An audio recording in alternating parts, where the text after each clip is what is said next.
नमस्कार, मैं हूं गजानन वर्मा। कक्षा 12 के लिए विषय अनिवार्य हिंदी, पुस्तक सृजन, पाठ 5 भूषण, वीर रस के कवित भूषण। इसके अंदर 5वां पद्य है। इस पद्य के अंदर हम पढ़ेंगे कि किस प्रकार किस किस जीव का किस किस पर अधिकार है। इस टॉपिक में हम पढ़ेंगे कि जिस प्रकार से गरुड़ है, भगवान विष्णु की सवारी है, किंतु उसकी एक आदत होती है, सर्पों को देख करके वो सर्पों को खा जाता है। इसलिए सर्प गरुड़ से बचने का भरसक प्रयास करते हैं। और ये भी कह रहे हैं कि जैसे शेर है, हाथी बड़ा विशाल का जीव होता है, धरती पर चलने वाला, स्थल भाग पर चलने वाला सबसे बड़ा जो जीव होता है हाथी होता है। जल भाग में चलने वाले जैसे व्हेल मछली, उसी प्रकार से स्थल भाग पर विचरण करने वाला हाथी माना जाता है। लेकिन उस पर भी क्या है कि सिंह का अधिकार देता है, सिंह उसको पराजित कर देता है। और देखिए इंद्र क्या है कि पहाड़ी कुल पर उनका अधिकार होता है। जिस प्रकार से पहाड़ी कुल के ऊपर भी अधिकार होता है, अपने वज्र नामक हथियार से पहाड़ को भी इधर उधर करा देता है। और जब वर्षा तेज गति से होती है, वर्षा के कुपित प्रभाव के कारण लोगों में हाहाकार मच जाती है और इनको वर्षा का देवता भी कहा जाता है। और उनको वैसे देवताओं का राजा भी कहा गया है, जो कि ऊपर बैठते हैं और पूरा संचालन करते हैं।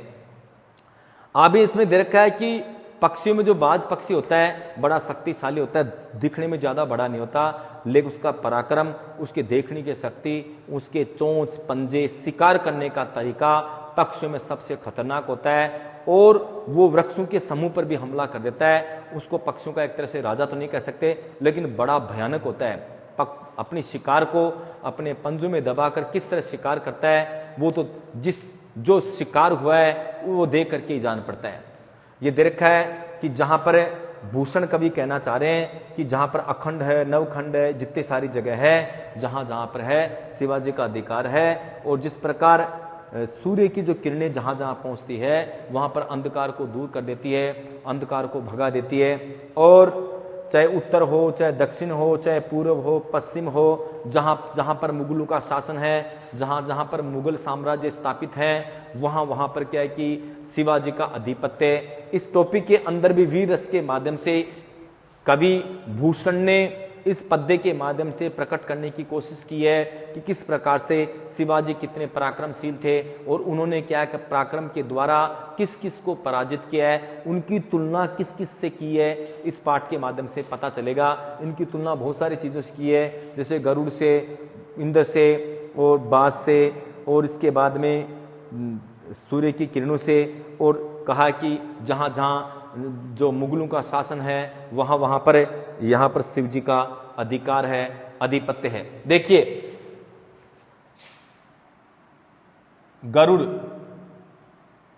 गरुड़ को दावा नाग के समूह पर, यहां दे रखा है गरुड़ को दावा नाग के समूह पर, दावा नागजू पर सिंह सिर ताज को, दावा पुरहुत को पहाड़न के कूल पर, दावा सबे पश्चिम के गोल पर बाज को, भूषण अखंड नवखंड मही मंडल में, तम पर दावा रवि किरण समाज को, पूरब पच्छा देश दक्षिण ते उत्तर लो, जहां पात शाही तहां दावा शिवराज को।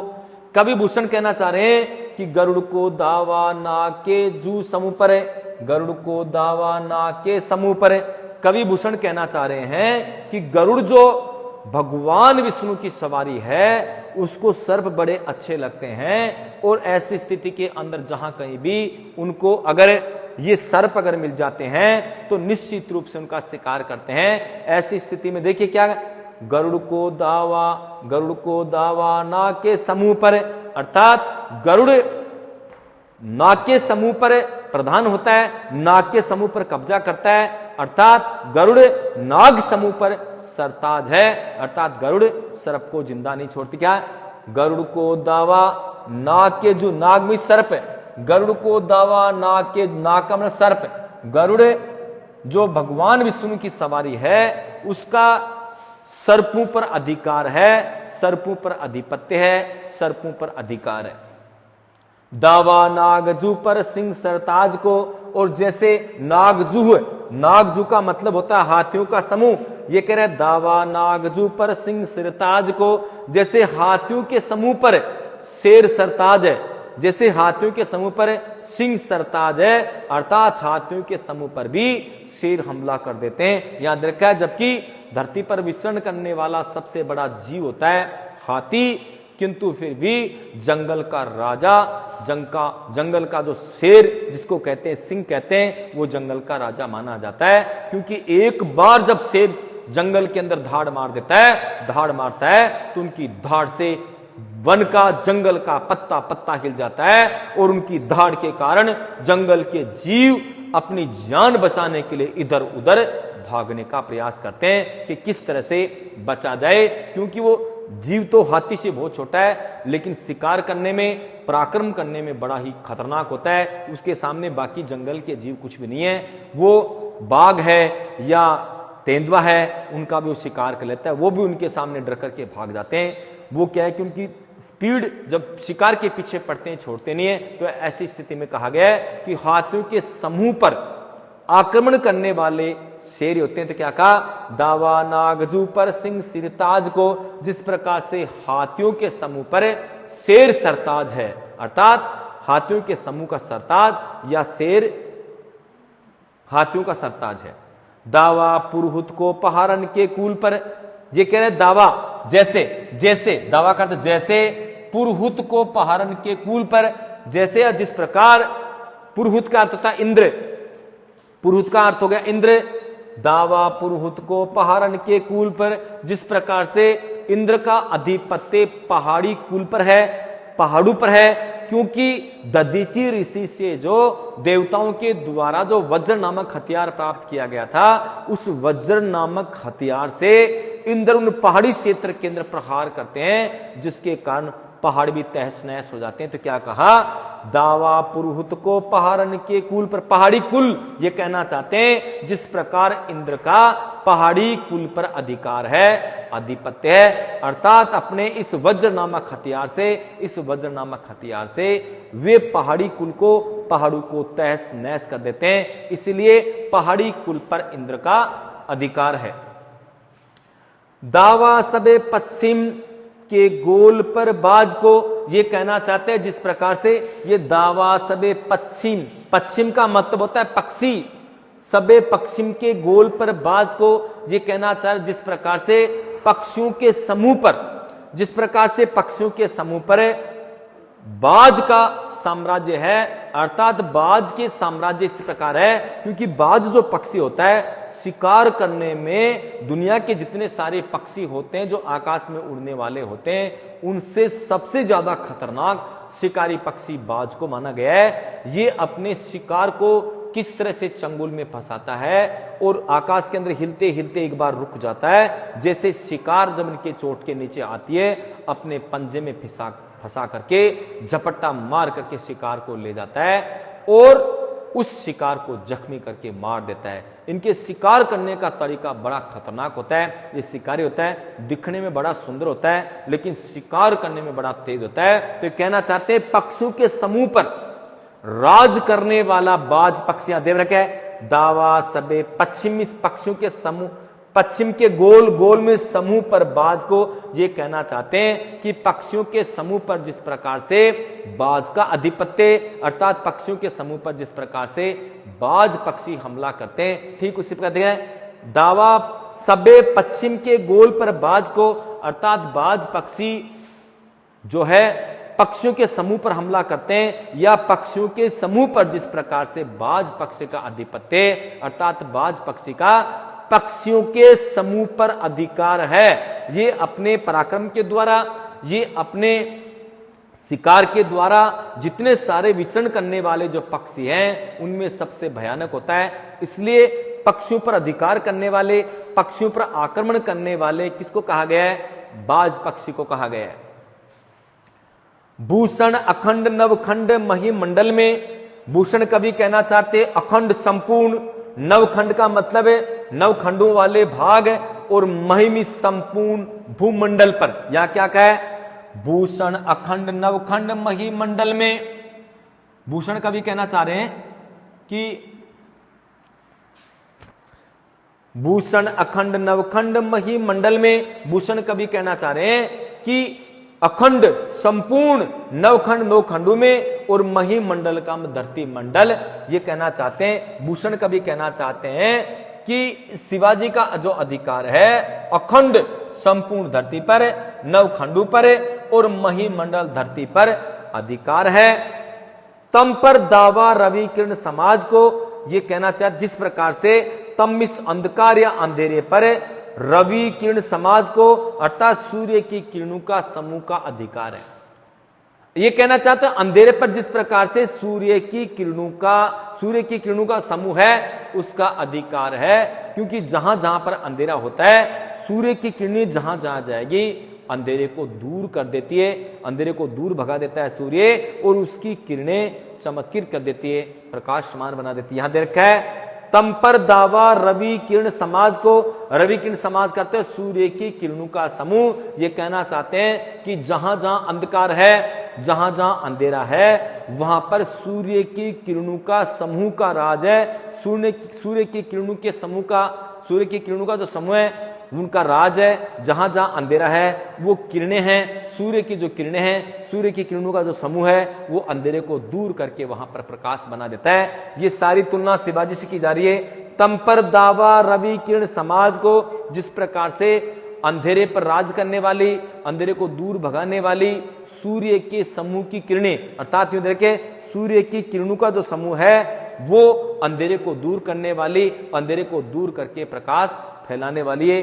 तम पर दावा रवि किरण समाज को, जिस प्रकार से जहां जहां अंधकार है वहां पर सूर्य के किरणों के समूह का राज है, अर्थात सूर्य अपनी किरणों के द्वारा उस अंधकार को दूर करके वहां पर प्रकाश कर देता है और जिसके कारण पूरी दुनिया प्रकाशित होती है। सूर्य न होने के कारण सारे लोग अंधेरे में डूब जाए और सर्दी इतनी पड़ने लग जाए कि इंसान का जिंदा रहना मुश्किल हो जाए। सर्दी ऋतु में जो सर्दी पड़ती है सूर्य की किरणें मात्र टेढ़ी पड़ती है, किंतु सूर्य की किरणें पड़ती तो है। अगर सूर्य की किरणें पृथ्वी पर नहीं पड़े तो पूरी धरती बर्फ से जम जाए, यहां का जीवन अस्त व्यस्त हो जाए, जिंदा रहना भी बड़ा मुश्किल हो जाए।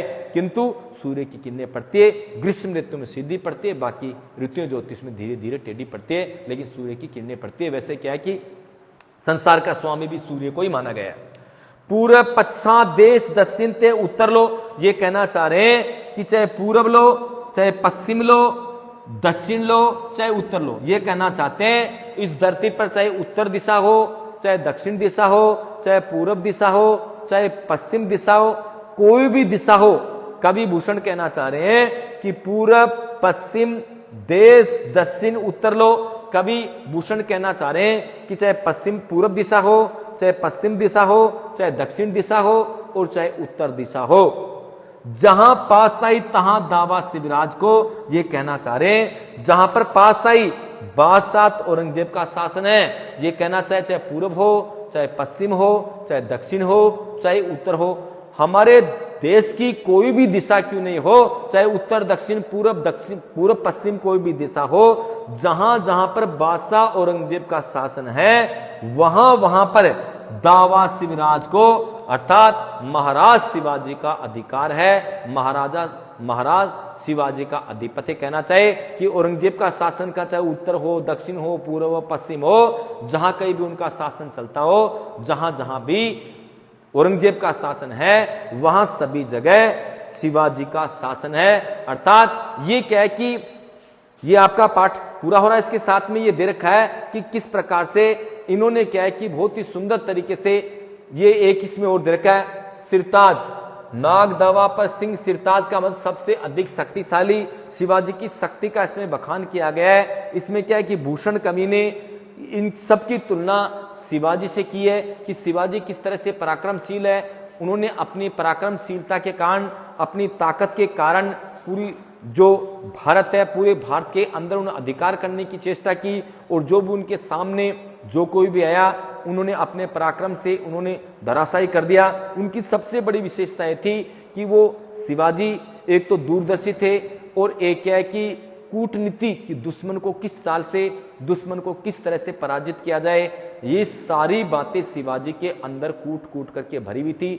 ऐसी स्थिति में क्या है कि शिवाजी किसी के सामने पराजित नहीं हुए, अन्यथा वो उनके सामने सेना तो नथिंग थी, सेना भी उनके पास में बहुत कम थी। सेना के कम होने के कारण भी वो क्या है कि किस दुश्मन को किस तरह से पराजित किया जाए, कब उसमें हमला किया जाए, और बाघ की तरह वो हमला करते थे, समय पाकर के दुश्मन को धराशायी कर देते।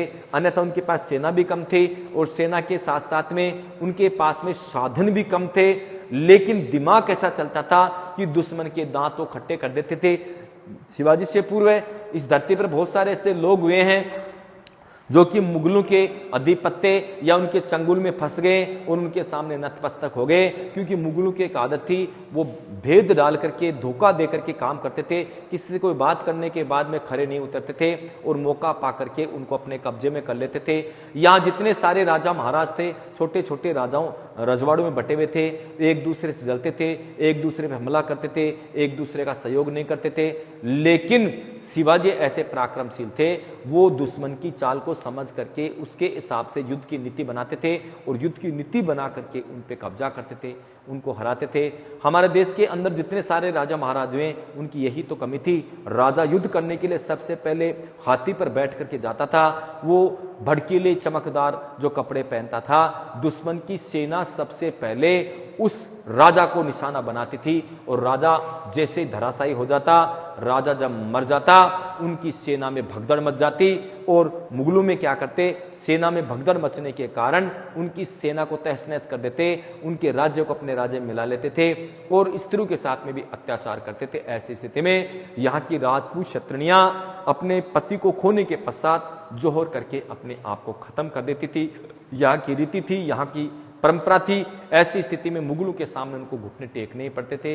लेकिन मुगलों में ऐसा नहीं था। यहाँ जो जितनी लड़ाई होती थी उसके अंदर उस राजा की पूरी फौज एक साथ लड़ती थी, जिसके कारण उनके सैनिकों के नीचे उनके सैनिक दब करके मर जाते थे और लड़ाई के अंदर खुद के सैनिक भी मारे जाते थे। ज्यादा भगदड़ के कारण वो कर नहीं पाते थे। एक साथ लड़ने के कारण सेना क्या कि घायल हो जाती थी, जख्मी हो जाती थी और ज़्यादा देर तक युद्ध नहीं कर पाती थी।